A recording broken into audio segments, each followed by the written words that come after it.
Thank you so much to everyone who is here on Zoom tonight for spending your evening with us at this wonderful panel, Pathways to Access, MTA and the ADA, celebrating 35 years of the passage of the landmark legislation, the Americans with Disabilities Act. We are saddened that we were unable to host the in-person portion of this event tonight due to the severe weather happening in New York City, and are so appreciative that you were all able to join us on Zoom. I hope everyone is safe and dry at home. If you do need to use transit this evening, we encourage you to visit the MTA website or use the MTA app to get real-time information. This evening, we have both ASL and CART interpreters joining our event. If you are having any accessibility issues with this Zoom, please either email accessibility@mtahq.org or message the event host on this Zoom, and we will do our best to fix those issues. You can pin any presenters as we're presenting tonight, so feel free to do that if that helps your experience of this program. My name is Amy Boyle. I'm the Assistant Deputy Director for Education and Public Programs at the New York Transit Museum. I am a white woman with brown hair wearing a blue patterned shirt. As an organization that champions and celebrates accessibility, the New York Transit Museum is committed to sharing and amplifying the impact, past, present, and future of mass transit in New York City and its surrounding regions. If you're new to the museum's programs, I encourage you to sign up for our newsletter and check out our programs calendar. A couple of exciting upcoming programs. Next week, we have our member sale for our famous Old City Hall station tours. We also have a program at the museum next month on Thursday, August 21st, that features more of our MTA colleagues from Metro North who will be discussing their heritage series. We have so many programs for families, group tours, walking tours, nostalgia rides, so please do check out our website and see all of our offerings. We were meant to host tonight's event at NYU Tandon School of Engineering's Center for Urban Science and Progress, which is an interdisciplinary center in the service of urban communities across the globe. Founded as a partnership between NYU and the City of New York, CUSP leads research, educational, and entrepreneurial initiatives that advance the cities and trains future leaders to apply novel, data-driven insights to urban issues. We're so disappointed to not be there in person at their beautiful space, and I wanted to give my deepest thanks to CUSP's Peter Hugh Tran, who is the Assistant Director for Academic and Student Engagement, and Shannon Whirl, Marketing and Communications Manager, for being such wonderful and flexible partners throughout this planning process, and particularly today as we pivoted our event to being virtual only. Before I introduce our panelists, I do want to ground our topic in some history. After all, I'm representing the New York Transit Museum. From the first horse-drawn omnibuses in the late 1820s to the construction of the subway in the early 20th century and beyond, the evolution of mass transit and the massive growth of New York City are intertwined. It is in no way hyperbolic to say New York would not be New York without mass transit. Running the largest transportation network in North America, which serves approximately 1.2 billion riders per year, the MTA makes every effort possible to ensure each trip is as accessible and easy to navigate as possible for as many riders as possible. Even before the passage of the Americans with Disabilities Act 35 years ago, the MTA was making strides in creating a transit system that could be used by all by having the first fully accessible bus fleet in the country. And on July 26, 1990, the ADA enshrined into law the principle that disability rights are civil rights. Access to public transportation is a significant facet of the ADA, as are accessible design standards that ensure physical spaces can be navigated and communication can be understood by all. Our panelists today will discuss the impact of the ADA in the context of the mission and work of the MTA. Remarkably, the MTA is building and renovating its stations across the region for accessibility at a rate 5 times faster than previous administrations. One example of this is in creating accessible subway stations. In 1991, a year after the passage of ADA, only 20 stations were accessible. Today, more than 150 stations are accessible, and by the end of the next capital plan, half of all stations will be accessible, over 240 stations. It takes a village to make change happen, and this progress would not be possible without the grassroots advocacy of the disability community over many years. This advocacy has helped the MTA and the city and state governments better understand what a more equitable system could look like. So with that in mind, I'd like to introduce our panel of MTA leaders and innovators who will share more about the history of accessibility and the ADA at the MTA, current pilots and future initiatives, and future planning efforts. Our first panelist is Quemuel Arroyo, who joined the MTA in February 2021 as the first agency-wide Chief Accessibility Officer. He leads the implementation of policies, initiatives, and programs that advance accessibility throughout the organization. Prior to joining the MTA, Arroyo served as the interim president and global head of Community at Charge, an e-scooter charging and docking company. Before Charge, he served as the first chief accessibility specialist at the New York City Department of Transportation, where he helped settle the largest accessibility claim in the nation. Shanifah Rieara is the Senior Advisor for Communications and Policy and Chief Customer Officer. She joined the MTA in 2021 and provides support and strategic advice to the chairperson. Prior to joining the MTA, she served as New York City's Deputy Comptroller for Public Affairs, leading the Public Affairs Bureau responsible for advocacy, government relations, community engagement, constituent services, public program, and executive office operations. Stephen Loehr, Deputy Chief Development Officer at MTA Construction and Development, coordinates the development of the MTA's 5-year capital plan, oversees the MTA's capital, and strategizes with teams across the MTA to improve and optimize MTA's delivery of projects. His career at the MTA started in 2013. Rachel Cohen, Vice President of Paratransit, joined Paratransit in May 2024, overseeing the team that manages 30,000 daily rides to people who are unable to use the bus or subway system due to a disability. She came to Accessoride after serving for 5 years to increase accessibility across MTA's modes of service, as well as from a prior role with New York City's Taxi and Limousine Commission. She joined New York City Transit team in 2018 as director of the newly formed Office of System-Wide Accessibility. This is going to be an amazing conversation. We will have time for Q&A at the end, so feel free to type any questions you have into our Q&A chat. And I'm going to, without further ado, get to the main event. I have a question for all of our panelists. I'm going to start with Quemuel. How do you define the term accessibility, and what does accessibility mean to you when it comes to public transportation? Thank you so much for that question, Amy. But before I answer the question, I have to say a huge thank you to you and your team for being so nimble and helping with today's event. It is really unfortunate that we're not at NYU, my second home, at the MTA building over there, the Media, Technology, and Arts building. It would have been a pleasure to be at the cusp, but here we are. We can't control the weather. I'm glad to know that everyone's safe, though. To your question, today, because it is an agile and it's evolving definition, right? I define accessibility as change for the better.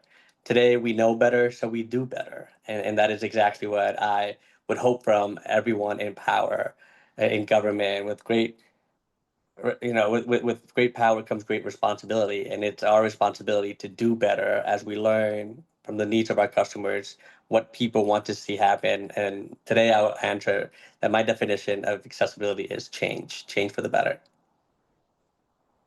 Thank you so much. Shanifah, same question for you. How do you define the term accessibility, and what does accessibility mean to you when it comes to public transportation?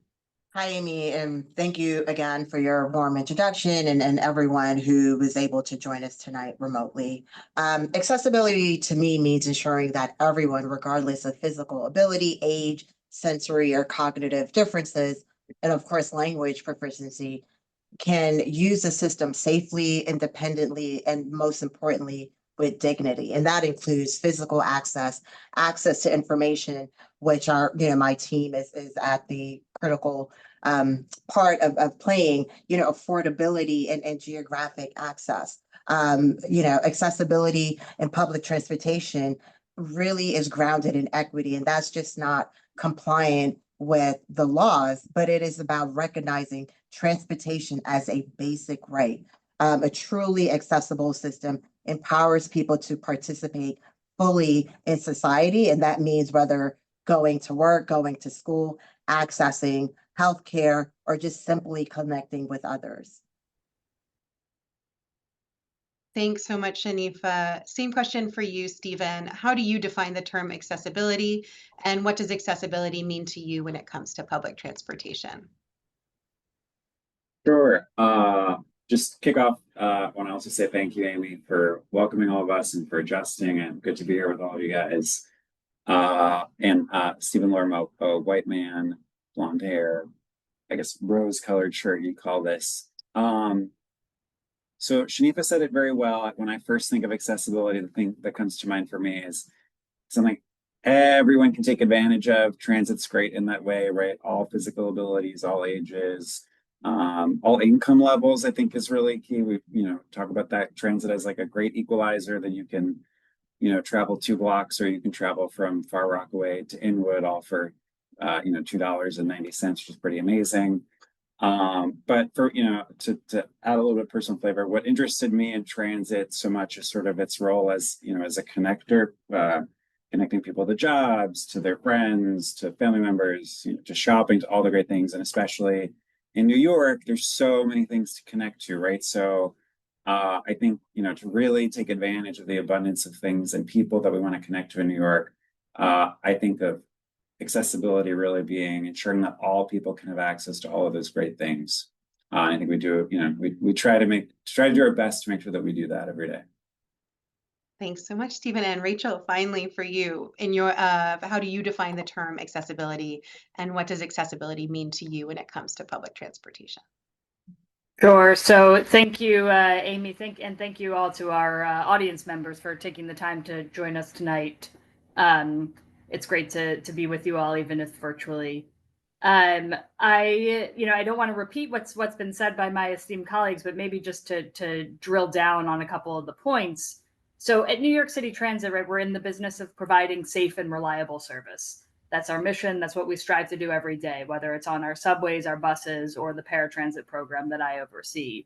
So when it comes to public transportation, I think accessibility means that all of our customers have access to that safe and reliable service. And Paratransit it's a piece of that puzzle, but it's one piece among many. And I think we'll get into that tonight, right? How we try to work together across all of our modes to increase access and increase opportunity for all of our customers. And I would also say, as we're seeing with the weather today, accessibility and reliability, it doesn't mean perfection, right? There are things that we don't control. There are trips, as I'm sure we all experience today, that don't go perfectly well, but we're striving every day to make the service better and to be clear and transparent with our customers about what they can expect from us. Thanks so much. And my next question, I'm going back to Quemuel. In your role and as someone with a disability, can you elaborate on why accessibility is so important to the MTA, particularly in this moment? And what does commitment mean for all New Yorkers, this commitment?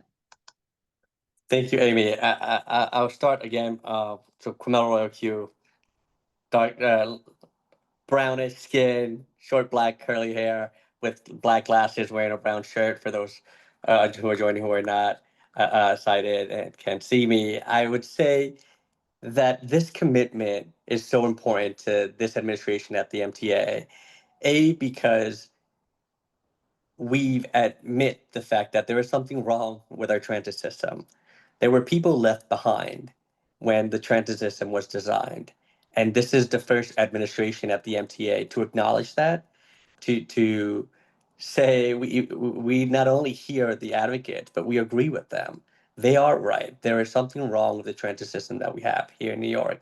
And we have put our money where our mouth is. In your introduction, you said that I helped settle the largest class action suit. Back then, $1.7 billion at DOT was a lot of money to ensure that we had curb access in all intersections in New York.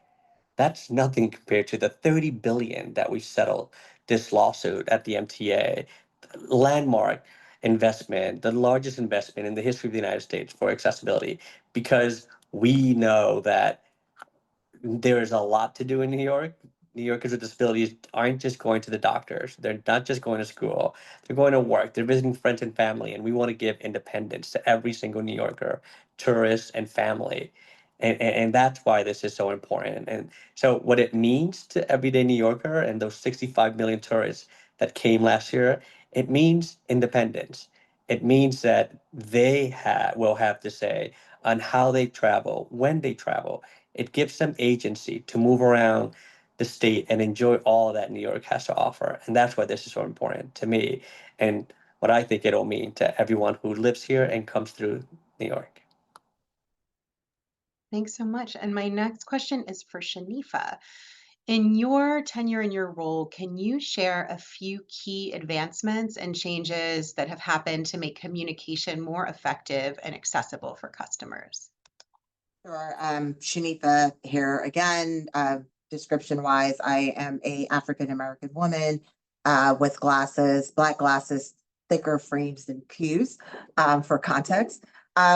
So as far as key advancement and changes, the customer team has been doing a lot of work and improvements around that, and that is shaped based off of lots of internal conversations, especially in partnership with Q and his team as well as Rachel, but also, really leaning in on, using our customers and our riders as a sounding board and really talking and consulting with the advocacy community, because we cannot make these changes and improvements without broader conversation. So some of the improvements that we have made thus far, centers around improving multimodal communication channels. We, now offer many ways for customers to reach out to us, to receive information or just ask for help. And that is, we stood up a text and email alert, program and system. We have, have developed and updated our apps, whether it's Train Time or the MTA app. We've introduced lots of chat bots to many of our platform, and of course, social media and how we're using that. We're now leaning in more so with proactive newsletters and letting customers know what the MTA is working on, and just giving updates. And these give people the option that suits their preference and abilities, whether they prefer reading or speaking or using technology to stay informed with us. I mean, we're building on real-time notification in those updates, whether it's around delays or arrival or change in service. So we're also, using the use of our 10,000 screens across the system, and audio announcement to help and keep customers informed and updated to make informed decisions or reduce confusion and stress, while traveling. And of course, in partnership with Q, whether it's Navalins or other, we're enhancing, the digital screen and the audio announcement and just visible displays so people can feel connected and understanding, what is happening. We're looking at how we can even improve upon, language access and multi-language communication and understanding New York City is so diverse. And there are so many, pockets and neighborhoods. So we are creating our standard MTA customer facing messaging in various language. So and then from a marketing and creating, design, we're looking at just the web content accessibility guidelines to just ensure that we are, compatible with screen readings, keyboard navigations, voice control. So it's a whole host of different strategies that we're embarking on to make sure that we're being inclusive, and nothing really I mean, and we can also, tie that up too with the inclusive customer, support that we offer, whether it's through our call center or just through the various care and ambassador programs. So there is still a lot to be done and a lot to improve upon. But we are looking again to continue and forging those partnership and relationship and hearing from our customers of how we can do and be better. Shanifah, what technological solutions do you see as being critical to further invest in to ensure that communications are accessible? Sure. I mean, I would say, like the Americans with Disability Act was a milestone, but many transit systems still rely on retrofitting accessibility, rather than having it baked in. So we're, now seeing the shift towards like universal design, which I'm sure like Steve can lean in on. But the way my team, participates in that, it's like, how do we build on that? And that involves, having folks with disabilities in the early planning and also from the messaging and the communication, aspect, oftentimes, things were fully baked and pushed out and we made a lot of assumptions.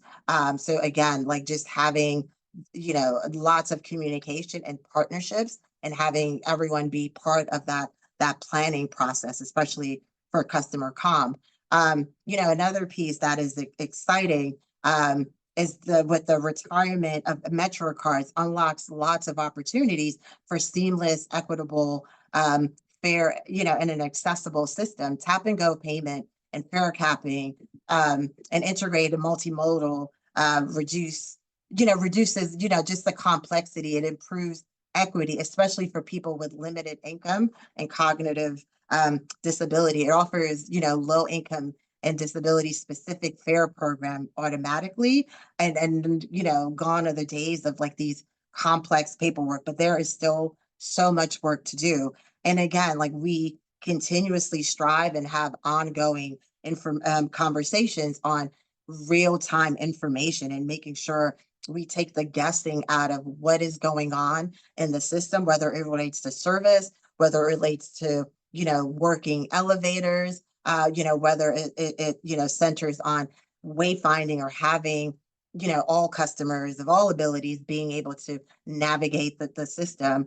So there, again, so much work to do, but we are really looking in on, the technology and the different functions that we can sort of build on, and looking at other, partnering agencies to see if there are best practices and things that we can glean from. So I'm just excited to sort of be part of that moment and really making a mark and improvement on the system for all. Thank you so much. My next question is for Stephen. In the past several years, the MTA has been building more accessible stations than ever before. What do you attribute the success of this initiative to? Thank you for that question, Amy. I'm very excited to talk about this topic in particular, which is where I first came to first work with Rachel, in fact. Couple of big things. The first, I would say, I like to say support, and I think many people would start this question with funding, but that funding came for a reason. That funding came from a lot of dedicated people who advocated for that funding, including, my panel here. So that's like sort of, the two things go hand in hand. I think everyone understands the levels at which we were investing in the transit system prior to 2020 were inadequate. We took a big leap forward 5 years ago with our 2020 to 24 capital plan, and a bit, an additional step forward, I'll call it now, with the 25 to 29 capital plan. But I think, important for, for us here as stewards of the system that, there was recognition, as Q said earlier, we needed a paradigm shift on this topic, and we also couldn't have it be at the expense of keeping the system in good working order too, right? We don't want an accessible system that's unreliable. We want it to be accessible, reliable, safe, all of these things. So anyway, that level of support that led us to investing at the levels that are appropriate, I think is a good starting point for us. Then, this is a little bit of my C&D, MTA construction development, the part of the MTA that I work in and manages all this work. We were stood up to deliver this work differently and more efficiently and to do it at scale, which was a challenge, I will say, to sort of get, challenge to get sort of organized around that. We've gone from making 2 or 3 stations accessible every year to making 12 to 15 stations accessible every year, which I will not underscore that is obviously a challenge and has been a challenge. But that's, a few big ways we've done that. We've generally just created larger projects so that we can manage them more efficiently with our own sort of staff and with the contractors that do work for us. We've improved our designs in a lot of different ways. So, one of the things we like to tout in particular is leaning into more street to platform elevators that run direct from the street, either down or up to the platform, which means you need fewer elevators to make the connection, but you also don't need to sort of muddle with the mezzanines of our stations, which are particularly complicated to work. We're using more design build contracts, which I won't bore you guys with the details of those, but it basically lets us do the work faster and take advantage of some sort of innovations in the designs as well. So all of that saved us, tens of millions of dollars so far. But, equally important, it means we can be, working. I think we have 34 or 35 stations just with accessibility construction happening at this moment, where, as every couple finish, another couple start, we're in a really good cycle. And then I guess the third thing, which I'll be brief on, is just I don't want to underscore the dedication and commitment from many people across the MTA on this topic. Yes, these are construction projects and they're very complicated ones, but they're not just construction projects. They involve our station operations folks. They involve our maintenance teams that have to take over the assets that we're building, our planners, customer communications, public outreach. There's hundreds of people working to make these things successful, and that is not easy and does not come easy.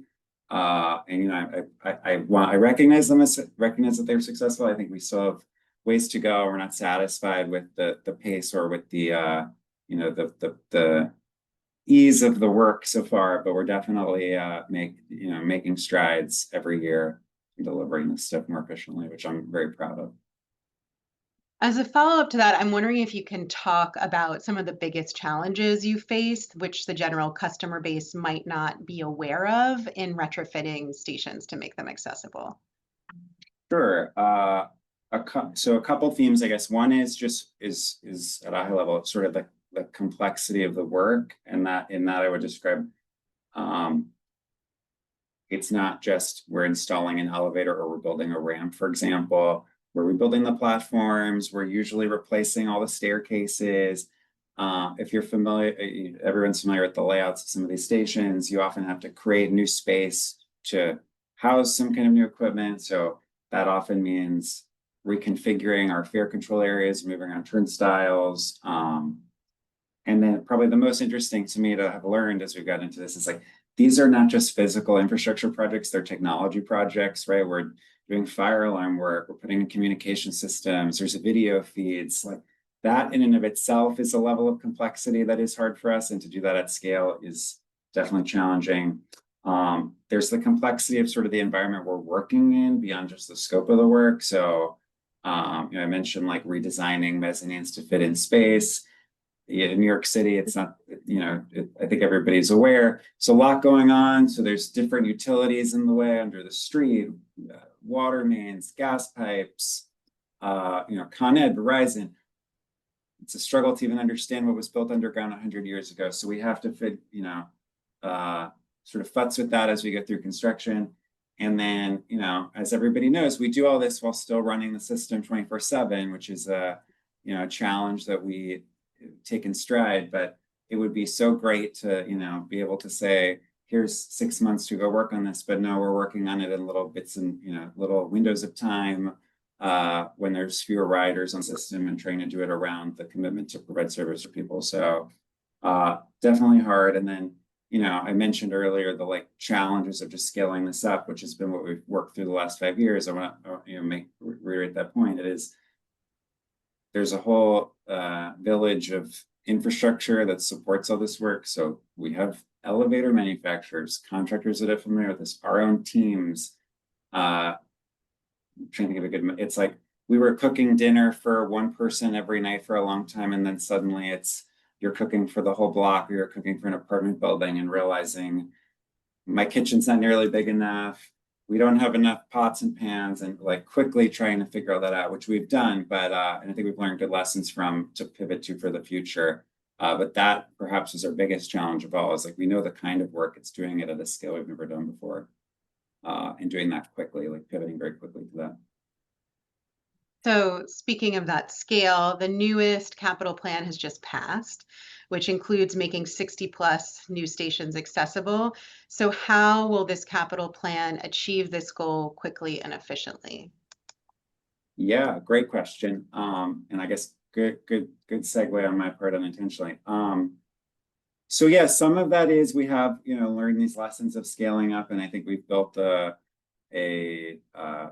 sort of built an organization and teams here that are prepared to deliver this at our new pace.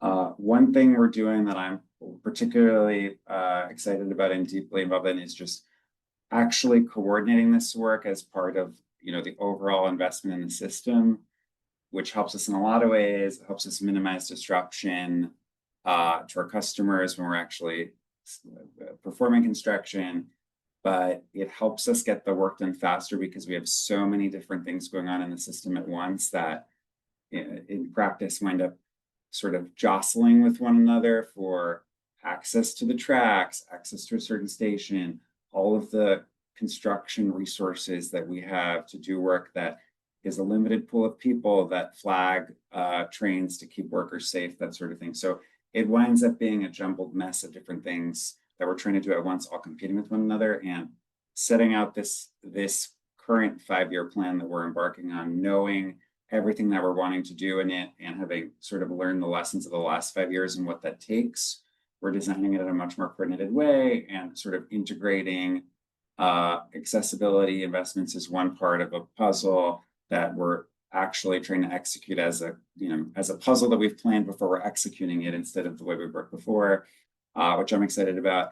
That saves us time. It saves us money. It lets us do more work. It's not just that like it's a nice, easy thing to, that it feels good to organize it. The downstream impacts of that is we get the work done faster and we save a lot of money in doing it. So that's like one of our big charges about the plan. We're just getting started. We're just getting these next round into design. There's, I think this new paradigm of 12 to 15 stations every year and like 30 at a time is really great for us. So we intend to keep that going and learn a little more as we go too. Thanks so much, Rachel. I'm going to turn it over to you. From the results of customer surveys, Access-a-Ride has seen record high levels of customer satisfaction in the past few years. What do you attribute this success to, and how can you continue to ensure those numbers? Sure. So first, I think I neglected to give a visual description on my first answer. I'm a white woman, also with glasses that maybe are thinner than Q's, but I'm wearing a black dress and calling in tonight from my apartment in Brooklyn. So, Amy, to your question, the results of our customer satisfaction surveys, we're certainly quite proud of, and I think in a word, I attribute it to reliability. Obviously there are a lot of things we've done to invest in paratransit, and I'll talk about some of them. But at the end of the day, our customers are very clear. The number one way they measure our service is it reliable? And coming out of the pandemic, we faced huge challenges there in 2021, 2022. We had a shortage of drivers. We had an outdated vehicle fleet. We had stagnant technology. But in the last couple of years, this MTA team, and working in partnership with our riders and advocates, have made a series of investments, of policy choices, of leadership choices that have really turned paratransit service around. So our on-time performance is at historic highs. Our no-shows are at historic lows. And I think that the improved reliability of the service is reflected in those customer satisfaction scores. And look, ultimately, at the end of the day, the ridership is the evidence, right? We're measured by the service we provide. And in the last 2 years, we've seen paratransit ridership grow by 40%. we're the leading edge on the MTA's ridership return, and we're above pre-COVID levels when it comes to our ridership. So I think that the customer satisfaction numbers are important and useful, but ultimately, right, we measure our success by taking customers where they need to go. And I think the ridership really speaks volumes about the choices that we've made and the improvements that we've made to the service. How do you see technology innovations enhancing both the customer experience as well as making Access-a-Ride operations more effective?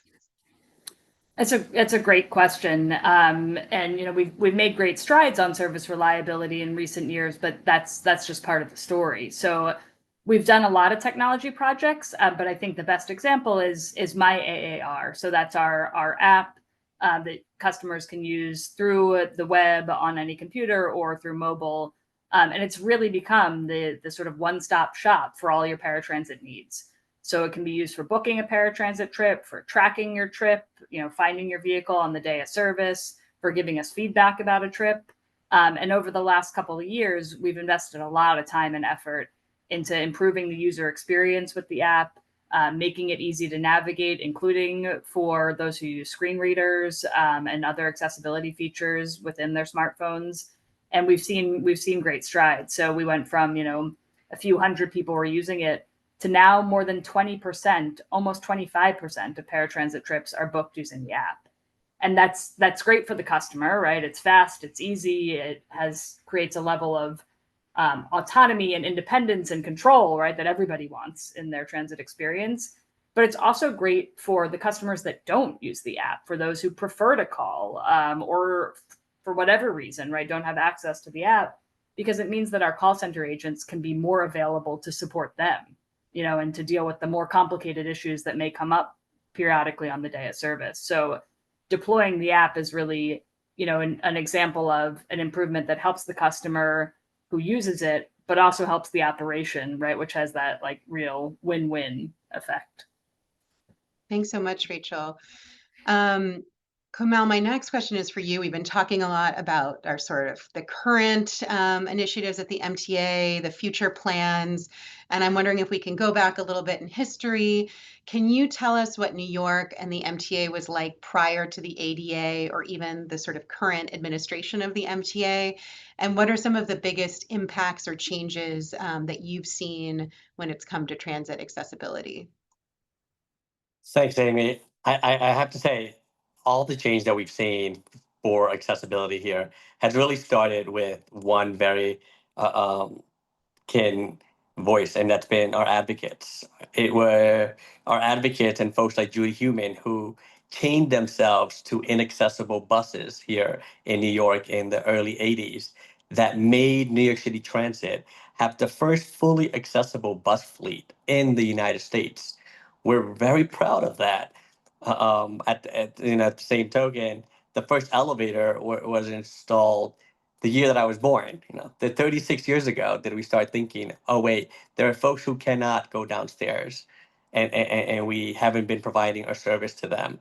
And as you evolve from there, it was EPVA, Eastern Paralyzed Veterans of America, who sued when we had the very first Capitol plant here at the MTA, and it was Mario Cuomo who settled that lawsuit and created the 100 Key Station, thinking of the top stations where people with disabilities would want to go, from hospitals to schools to cultural institutions. And how flawed were all those intentions? And my biggest discontent after becoming disabled and being part of this conversation has been, when I think about who created all this harm, like who thought this up. The saddest part for me was that it's always been well-intended people who do not understand their stakeholders, who do not understand who it is that they're providing for. And unfortunately, listen, I used to be one of these people.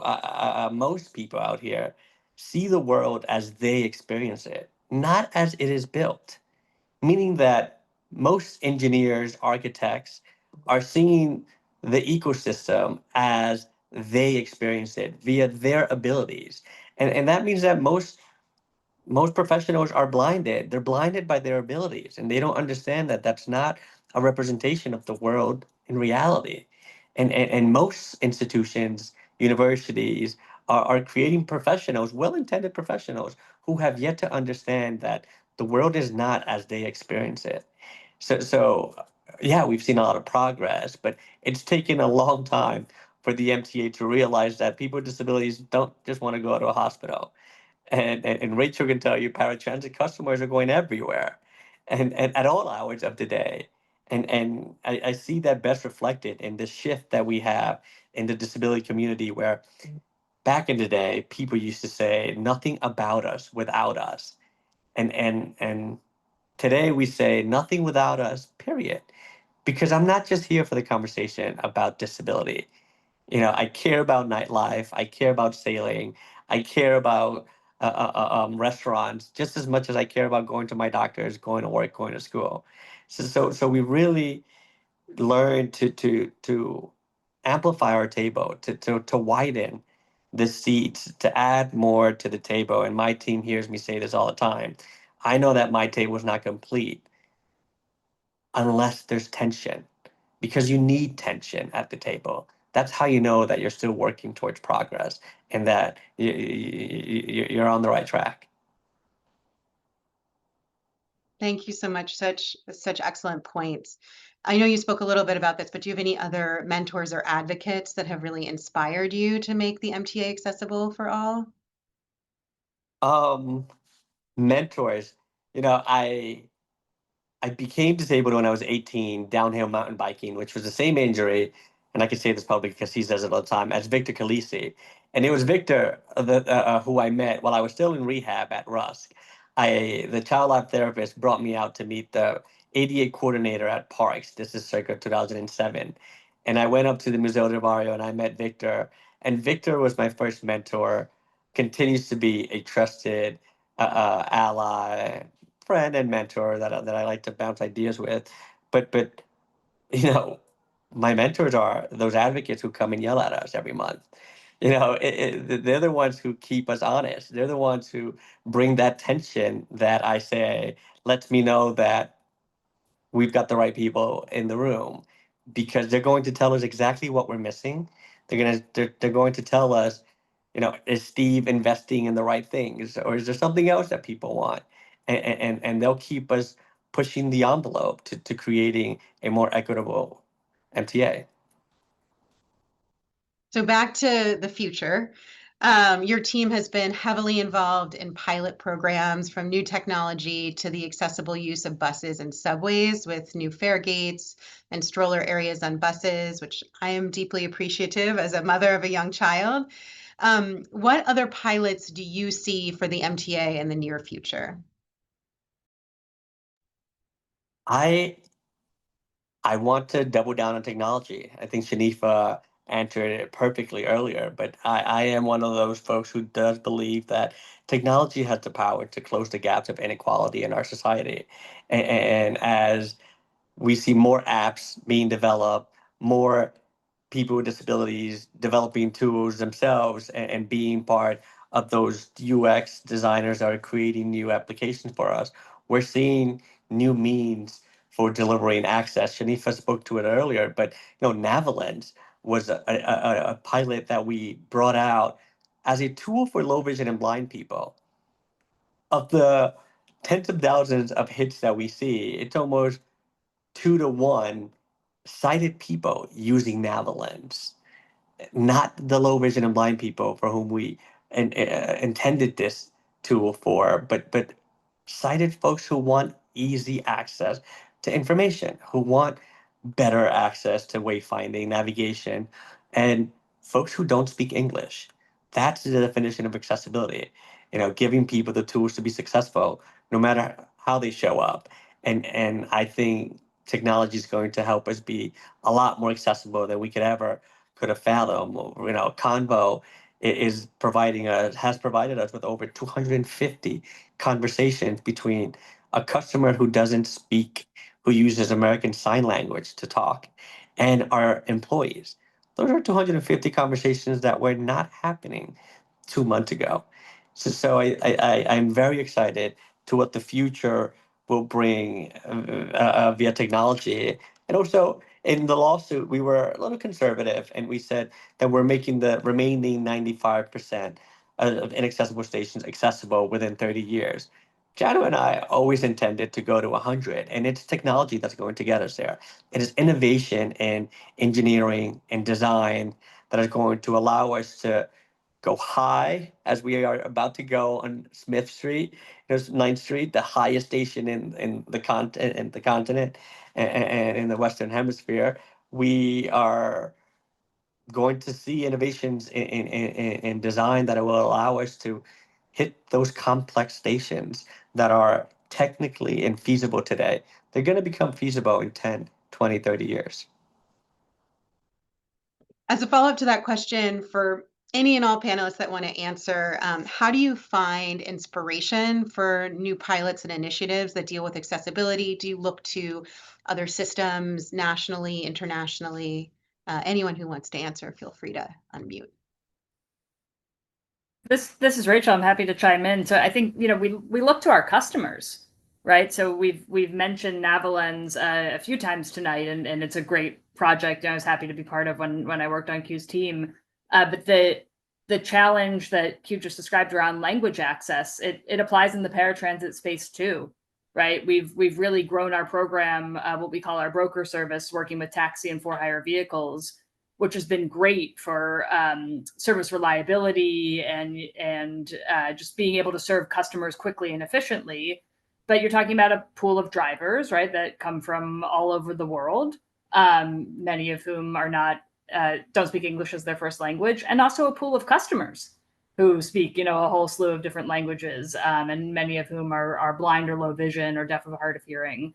So in the paratransit space, we're looking to pilot technology tools with our brokers that can integrate language translation seamlessly into the apps that they already use for finding customers, for navigation. And that's something we're really excited about. And it came from hearing from our customers. What are the challenges, you know, that they face with the service? What are the pain points that they wish we could solve for?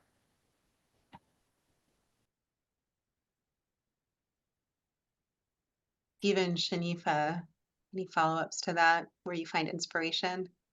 Yeah, I mean, I would say, I mean, Rachel sort of, you know, had like it was on the mark with the customers, but I would also, as what Q and others have referenced, you know, the advocates or the advocacy community, you know, are a great wealth of information, and as you know, you said, like pulling up a seat at the table and holding us accountable. You know, again, as Q mentioned, like there are all these assumptions that we are you know, the prior approach, it's like building things and making the assumption and sort of, you know, rolling it out to, you know, various communities or stakeholders, but, you know, really making a concerted effort to ensure that, you know, who we are providing these tools and services for are part of the process, and, you know, and not making those assumptions of this will work for this group. So, you know, really having a true partnership with the advocates, and I mean, and the other person, you know, it's Q. Like, I mean, when Q comes into our office or we have a meeting with Q or a meeting is on our calendar, I mean, we know that Q is, you know, not only looking at short-term or long-term planning, but also about ensuring we have deliverables, tangible deliverables, and you know, and really holding the entire agency's feet to the fire to ensure that we are doing everything we can, you know, whether it's from an investment standpoint, communication standpoint, you know, or just customer engagement standpoint, you know, that's key. And I have to say, you know, with Steve and Rachel and Q and others, you know, come in to this office every day and give 110%. And that is also, you know, part of, you know, what the beauty of working in an agency with, you know, people that approach this work as a lifestyle. It is not a job. And that is so important. I have a final question. So All attendees, please get your questions into the chat because we'll be turning it over to all of you. And I'd love to have each panelist answer this question, which is thinking forward. We're celebrating 35 years of the ADA. What are you most excited about for the future of public transit accessibility, and how can we build on the advancements made in the past 35 years? Mm. I would just, go like how I started. It's about ensuring that everyone have the ability to ride or use public transportation with dignity. And that is what it truly comes down to. I don't think there is a science or secret sauce to that. I mean, and working with others and having these conversations, and engagement. Like where there is a will, there is a way, in a very cheesy, I can't even believe I said that. But really that is really what it comes down to. And, again, when it comes to the technology or the capital improvement, all of that can will fall in place where, like this is prioritized and is, many of us have talked about, very during, the tenure of this, what we have branded as the new MTA. Major historic gains have happened or occurred in such a short period of time. And I think, with this team and prioritizing these goals, it's truly possible, unlike, previous administrations. Yeah, I would add things that I'm excited for. So, Q and Shanifah said it well, but looking forward, we have a tremendous amount of work to do, and I think you've heard that from all of us tonight. We all recognize the work ahead and the seriousness of this task. But I would say for me personally, I'm excited to. I have 2 young kids, as anybody who knows me knows. I'm excited for the future and to have kids that grow up in a New York City where there's an assumption that this is important work that we need to be investing in, right? It's not that there will ever be like a mission accomplished moment, but I think the mindset and the culture, right, that all of us together are trying to drive forward, like seeing how much that's changed in the relatively short time that I've been in the MTA, and how the positive momentum that we have going forward, I think that that will be a huge sea change in the years ahead. I'll go. I feel Q has the honor of answering this question last. Like Rachel got the short straw of having to give the 4th definition up front of accessibility. So I'll give you the short straw of exciting, of what you're excited about last. No, I actually am excited about the challenge of getting to a place, Q alluded to it earlier, where there will be a point in time when things that we think are not feasible become feasible. And that has felt far off for a while. Like, there's so much other work to do in the meantime before we get there, before we tackle the stuff that's, everything is hard, but before we tackle things that are really hard. And I think he was spot on that, like, that day is sooner than we think it is. And, for some of us that, like, we've been at the MTA for a little bit and expect to be here for some time. It's like, well, we could actually be the people achieving those goals, which I think is incredible. And yeah, so that's that to me is like the most exciting part, is saying, hey, we're actually the paradigm shift. We achieved one paradigm shift, but there might actually be another one coming, and maybe sooner than we think. I think is super exciting. So I would say that the work of the MTA, in my mind, is without a doubt the greatest social experiment here in America, because you see it is the most egalitarian ride use that you see. People of all different backgrounds, socioeconomic status, trusting in our buses, in our railroads, in our subways. And I am most excited for a future in which Shanifah's new map needs to be edited, and she'll have to design a new map where there are no blue icons because every station will be accessible. When you do not have 2 maps to distinguish accessible stations from inaccessible stations. And second to that, I am very excited for a future in which customers with disabilities are choosing the subway because it's the fastest way to get around. Sorry, paratransit.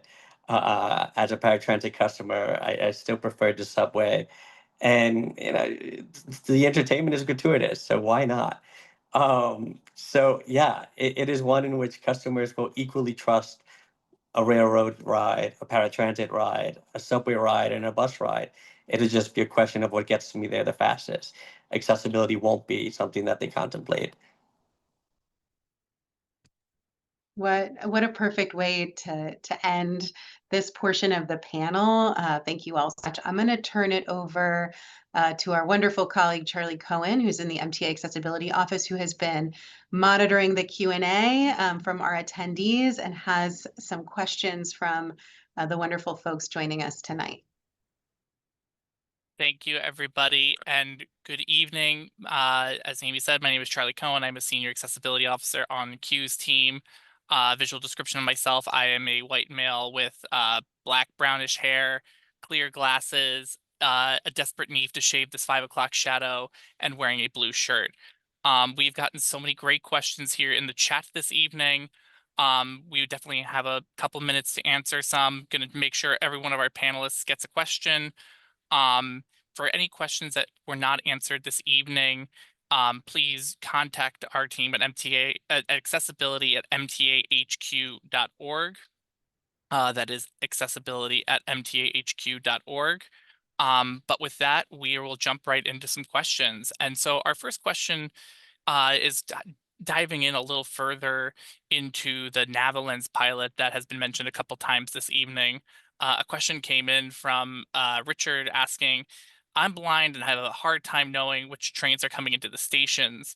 And while the capital plans, the future are investing in audiovisual technologies, they sometimes don't say which track the train I'm looking for comes in. What are some experiences that NaviLens can do to improve this experience? And what are some ways that we can further improve the experience for those who are blind or low vision? I'll take that. I think NaviLens is intended to be a wayfinding tool. So comments like these, if you can localize it and maybe help us understand that experience, maybe on the 6th line where every train and just about every station now has NaviLens in it, help us identify how we can enhance that even further. How can we localize you so that you understand whether you're in an express or local track, and give you that information that you think is missing. We've heard a lot of comments from our users, but we're looking for even more engagements on specific information like what you're seeking. If you were to give me a location, that would be a great point of feedback for us to go and enhance the service that we're trying to offer. Absolutely. And I guess as a follow-up, what are some ways that I can give my feedback on the NaviLens pilot and on the other technology pilots that the MTA is currently administrating? To email us. You got the email from Charlie. We're very easy to find. Just go on the website. We have a whole page, and we have a public advocacy community that we engage with whom we try to engage through for the Community Act. Our advisory committee on transit accessibility is our medium for the public at large. So engage with them. Come to us. We are hungry to hear from you. Awesome. Thank you. Pivoting to Shanifah, we have a question that came in about, I think relating to our customer courtesies campaign. One of our members of the audience asked a question about, I sometimes take the bus and I have about a 50-50 chance that the priority seating area is already in use. What are some other ways within the customer courtesy campaign or currently that is being administered in the campaign that can help us make sure that, us New Yorkers are staying kind to one another, thinking about each other, and continuing to push the message that we should all be a little courteous while using public transportation? So the courtesy campaign lives on, so much so that we are going to roll out a second iteration of it and really leaning in on some of those behaviors that sort of drive us crazy and just things that customers, fellow customers should be doing and just being mindful of others' experiences. So, we've similar to the first time around, we, engage different stakeholders and in different groups to elicit feedback. And we, did that also in socializing it on social media and other spaces and ranking it. And a lot of what was just described as far as, priority seating and a whole host of other behaviors, rose to the top. So that will be another or updated, cartoon, like while we try to make it light and playful, even though it is very impactful, we're going to roll that out soon. From the customer team, we're also looking at, looking at the bus environment and how we can better sort of improve our communication on identifying that the priority seating. So we're looking at, whether it's stickers or updated language on the stickers, or just using better use of the digital screens coupled with audio announcements. So we're exploring, a whole host of ways to ensure that those, who should be seated in the priority seats get are made a priority. So it is evolving, but again, like we don't want to unilaterally make these decisions. So if, happy to elicit feedback from anyone in attendance here, as Q said, through, email and knowing how to get in touch with us, how we can convey that in so many ways, because it's going to take many forms of communication to get it right, and we're committed to making that happen. A fantastic answer, and I know that we've heard from our community and the New York City community about the message and the positive messages that about the courtesy campaign, and really excited to see that second iteration. Pivoting over to Rachel, a question for you about thinking about something that was discussed yesterday at board and a little further, but can you talk a little bit about the challenges that you are maybe looking forward to, or the challenges ahead with Access-a-Ride and paratransit ridership on the rise in the coming, thinking also about our silver tsunami that is coming, that is the rise of the senior population, not just here in New York, but across the United States and the world. And thinking about as more and more more folks become eligible, what challenges you're thinking about for the future. Sure, it's a great question, and you make an important point, Charlie. Right, that's not a trend that's unique to New York. We talked to our colleagues in LA, Chicago, Toronto, right, the other large metros, and they're experiencing similar rates of paratransit ridership growth. And I think that's it's both because of demographics and it's because service is improving, right, through the use of technology. And increasing also the network of drivers and vehicles we work with. So I think it's two things. First is that, we have to continuously get better in how we provide service. So that means getting, more efficient, right? So we can manage the costs associated with each trip. We've done a lot of work there, but the biggest thing we're going to be doing in the upcoming years is basically rebuilding our entire technology stack from the ground up. We've had the same scheduling engine for a very long time. And if anybody on this call is a paratransit customer, I'm sure they're quite familiar, frankly, with the constraints of that scheduling engine. Starting this year, we're going to be building a new one, more modern engine that will let us make more efficient routes with our vehicles, handle changes on the day of service, things like traffic and weather, more seamlessly, and also just make all of our processes more digitized, more automated, more efficient. So that means we'll be able to provide better customer service and do it in a way that's more fiscally sustainable as our ridership grows. I think the other piece that we have to be, thinking about and talking about, and Q alluded to, is how to continuously educate our paratransit customers as we make the system more accessible. right? So it's not a simple one-to-one. Most paratransit customers are not actually on paratransit because they need a subway station with an elevator. They have a wide range of disabilities and access needs. And as we make subways more accessible and as we improve our bus design all the time, my team working in concert with everybody else on this call, right? We're doing a lot of work to try to make sure our paratransit customers know about these changes. They know when a station near them becomes accessible, or that we've changed the whole Queens bus network to make it easier to get around Queens on a 100% accessible bus network. So, paratransit is always going to be here. There are always going to be customers that need it. We have an obligation, and one we take seriously, to serve them and serve them well.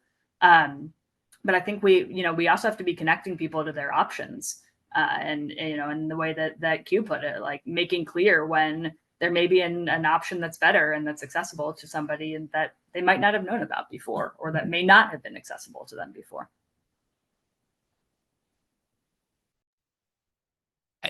Been a fantastic answer, and I think there's so much there to think about as we go forward. And I know that yourself and all of us here are going to continue to answer these questions as time goes on. So thank you for that answer.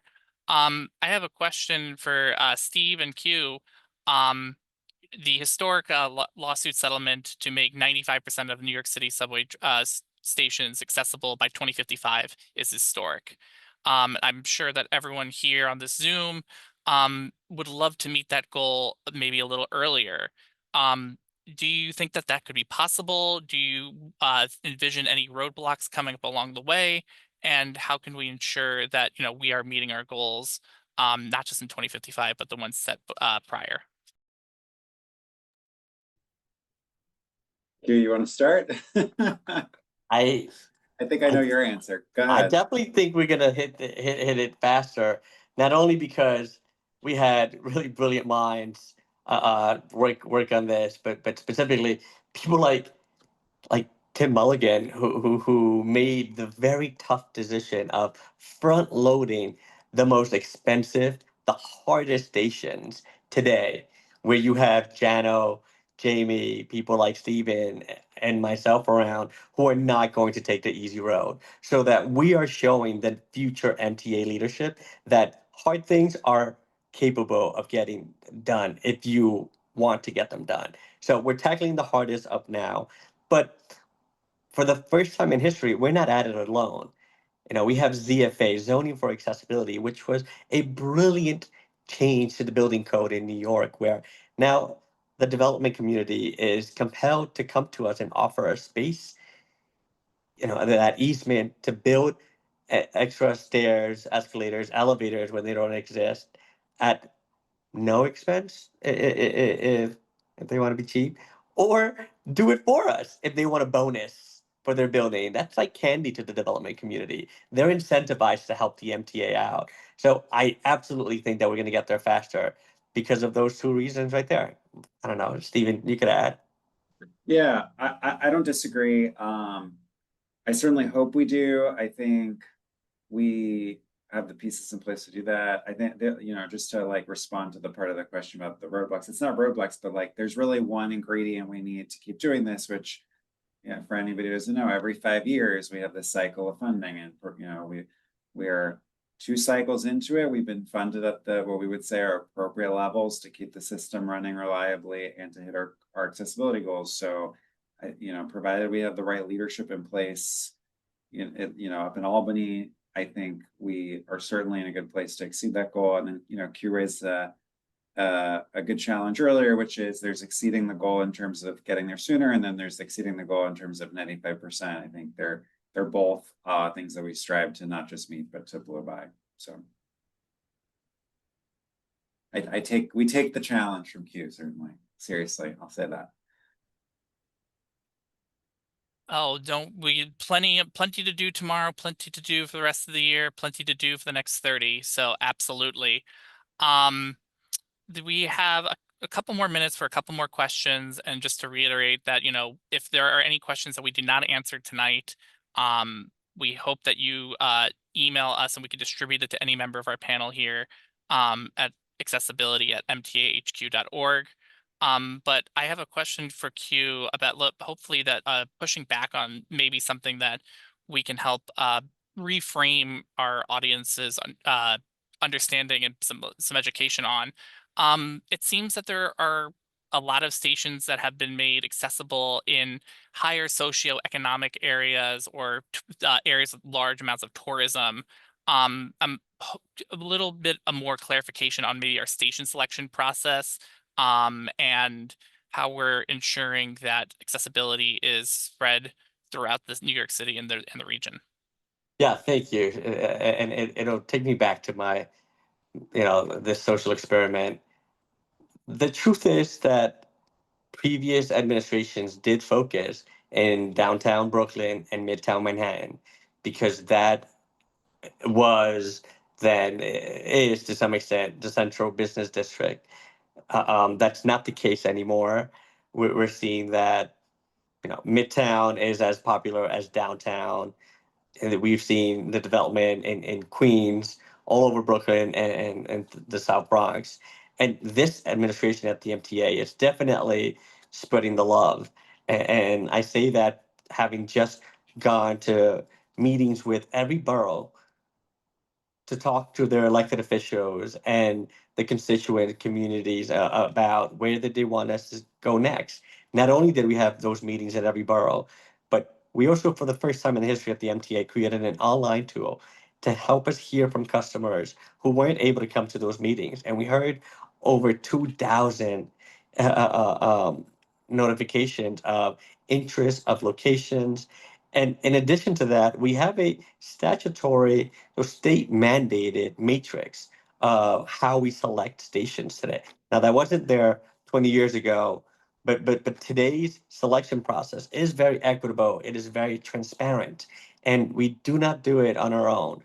We absolutely include the voices of the public, the writing public, and their elected officials, so that everyone can make the argument for the location that they care most about. Now, listen, the reality is that to everyone out there, the station down the street from them in their community is the most important station. The people on this call do not have that luxury because we have 472 plus stations at Staten Island that we care about. So we don't get to have favorites, and we need to be equitable. That's why we're pursuing, geographic coverage and taking into account stations away, and we are going to reach that goal. But I think Amy said it before, and I'm going to repeat it. By the end of this current capital plan, more than 50% of the stations will be made accessible. And we have great borough equity today. When you look at where we're going, celebrating new stations, we are going everywhere. And that's what we intend to do, hoping to be a model for the future Steve, the future me, Shanifah, Jano, so that they understand that this is hard, but if there's a will, there's a way. Awesome. And actually, Amy, Charlie, there's a great. Sorry, go ahead, Steve. Can I interject with a secondary point that sort of gets at one of the questions too? So, Q alluded to kind of the pivot from the highest ridership sort of destinations to this coverage approach, which tries to reduce the gaps between stations that are accessible, which is what we've been sort of working on the past couple of years, and we're getting from the 2 station gaps to the 1 station gaps. Soon enough, we will hit a point where every other station is accessible, and we'll be sort of running through these in succession. And so someone asked a question about like sort of how every station's different and how do you learn, how do you take lessons learned from them so each one is not unique. Well, when you're doing a bunch of stations all over the place, that is true. If you guys are familiar enough with the system, generally, lines that were built at the same time as a bunch of similar constructed stations adjacent. And, we're a couple of years away from hitting the point where our approach will just be do a bunch of, do every station left on this line, and then it will becomes very light work. So we're not quite there yet, but that's like sort of the final frontier is just the every gap left. And that'll be a different sort of model for us that I think will be probably the most efficient way of doing work. So. That was a good interjection there, and Amy, actually, an interesting question came in for you from the chat. How has the ADA impacted the museum and its programming over the past 35 years? And thinking about as we go forward in the teaching of history and the teaching of our past and to reflect on our future, what are some things that you have encountered that have changed at the museum? Sure. So, I mean, I think the museum is about to turn 50 next year. We were founded in 1976 by transit workers who really wanted to celebrate the incredible history and impact that the transit system has had on New York. Again, what I talked about at the beginning, that symbiotic relationship between the development of New York and the development of this system. So those two things go hand in hand. Neighborhoods literally, kind of sprung up as transit spread out into the boroughs, and all of this was made possible. So I think at the Transit Museum, we're celebrating the stories of transit workers. We're celebrating the stories of the advocates who over time have made transit what it is today. One of our stories, not necessarily, I think, connected to accessibility, really, Elizabeth Jennings Graham, a really early advocate for why the transit system was desegregated in New York City, a woman who doesn't always get the credit that is due, but why we've pretty much always had a transit system that was, desegregated in this city. So I think we're always trying to look back and share those stories, both of the people who built this system, literally backbreaking labor to break up the streets with pickaxes in the early 1900s, many of them immigrants recently arrived to this country, to the people who over time have advocated and innovated the system that we have today. So that's something we're always focused on. Also, many of our attendees to the museum, program participants, are people who identify as having disabilities, and we have a strong suite of programming, which I encourage everyone to check out our website, check it out, really designed for those individuals. So we're always striving, again, in our programming, the things that we do to make sure that we are as accessible as we can be and meeting the needs of our audiences.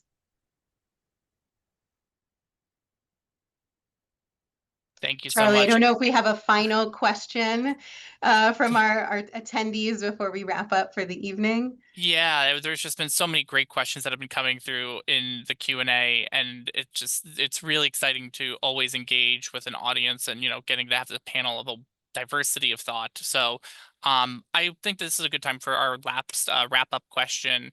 And, we're seeing a monumental shift in changes in our entire landscape, thinking about it from the federal level to changes here in the New York City in the region of New York.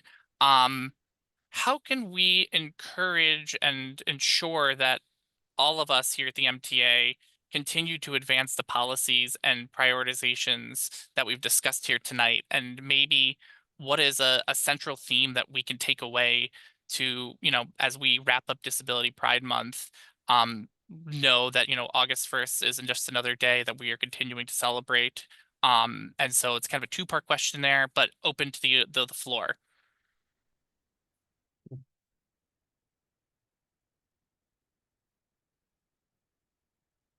I'll start us off, and when I first got to the MTA, Rachel may recall, one of the first things that I said at my first board meeting was that I do not believe that accessibility is synonymous nor analogous to disabilities. The work that our team does is very much universal.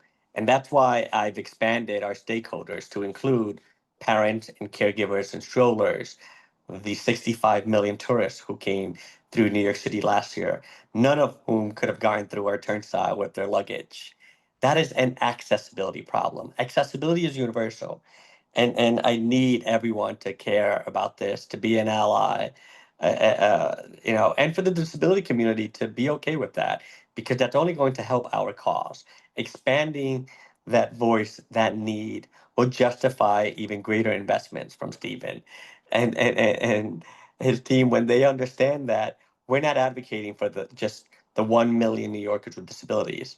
We're advocating for tens of millions of folks who come through New York, who live in New York, who have access needs.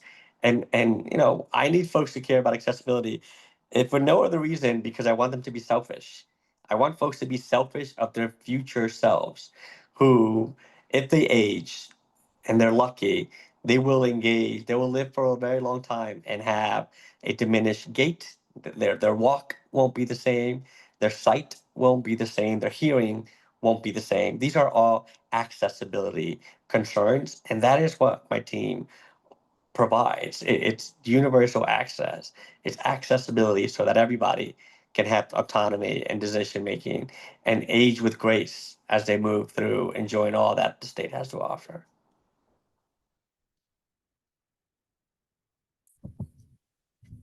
That's a tough act to follow, Q. But just one other thought I wanted to share. Your other part of your question, Charlie, about how people can help or can engage. So, it is vitally important that the people here tonight, all of your friends, colleagues, constituents, hold us accountable, as we've talked about, right? Tell us when you have a bad experience so we can figure out what's going wrong and address it. It's also really important that people talk about the good experiences they have on transit. And to your point, Q, not to pump us up, but because when we're out fighting for the investments that we need to continue improving the system, it's our customers, all of you, that show the value of those investments. And whether that's being able to take your kid in a stroller on the bus, right, somewhere you couldn't take them before, or being able to ride paratransit to work, which maybe you couldn't do before.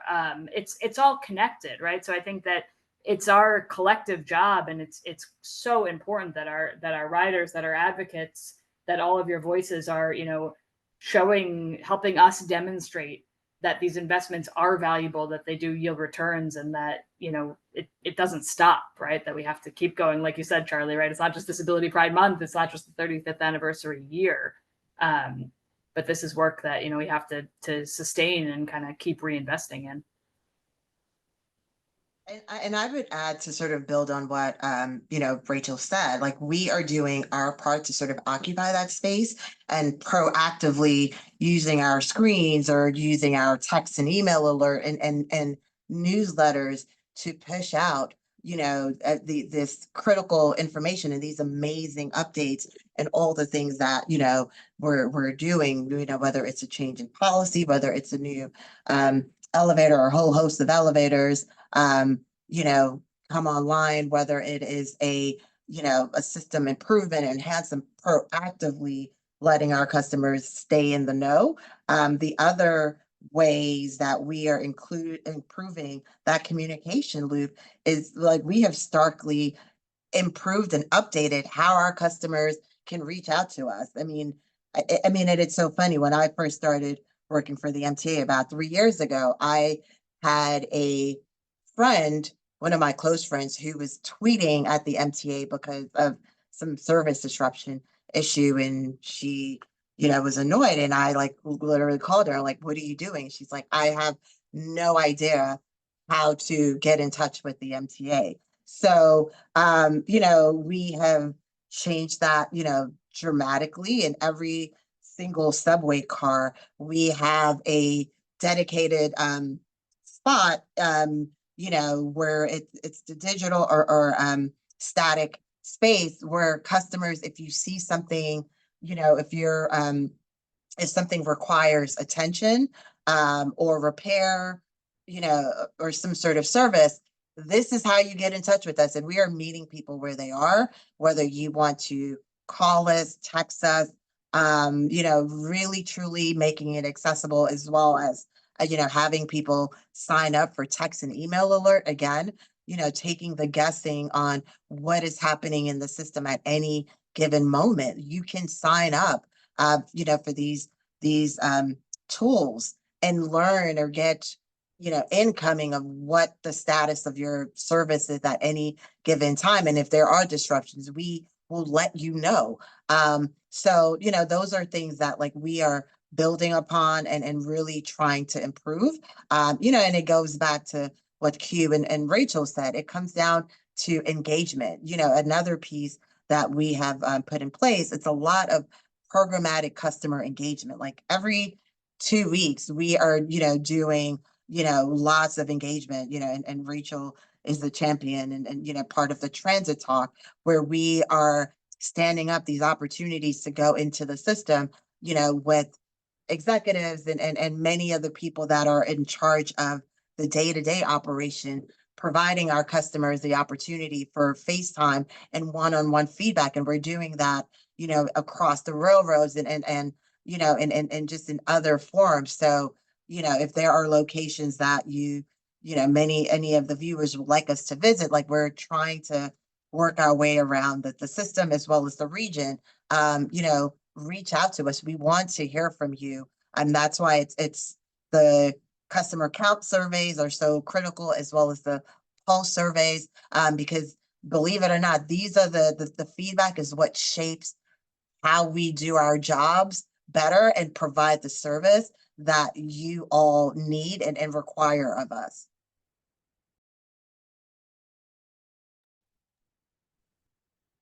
I know we're at time. I'll be very, very brief, try to sum that up. You guys all said it really well. I think that if we're talking about accessibility being sort of approaching for everybody, right?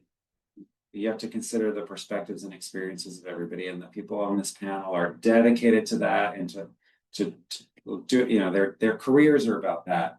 But when I think about it, like the only person that is experiencing your exact trip is going to be you. And there's always something we can learn from that we could, we're all people that, this panel, every one of us tries to put ourselves in other people's shoes and everything we do, but you still can never do it exactly right. So I would say our big request of everybody here is sharing your input, feedback, suggestions. I mean, we do it with one another, but I think being open to listening in every way, and to the origin of Charlie's question about, the broader world today, like, and to make it too macro, but like, yeah, consider everyone else's perspective, but also be willing to share yours, I think is a really important maybe ending point for this. So thank you guys.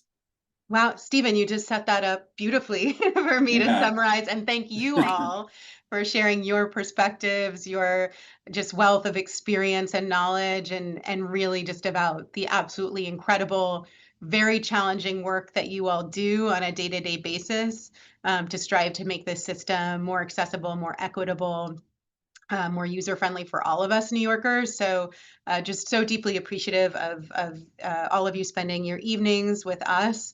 We're so sad again to not be together in person at NYU CUSP. Thank you again to our wonderful partners there. We hope we can have a future event in their beautiful space. A final plug, please do check out the museum's website. If you haven't been to the museum, we're in downtown Brooklyn in a decommissioned subway station. It's a lot of fun. We also have a wonderful gallery annex space at Grand Central. So please do check out our website and our upcoming programs. And just thank you again to this amazing panel tonight. I hope all of our attendees, again, are home, safe and dry. And if you are making your way home, have an easy and smooth journey tonight. So thank you again. Thank you, Amy. Thanks, everyone. Cheers. Bye.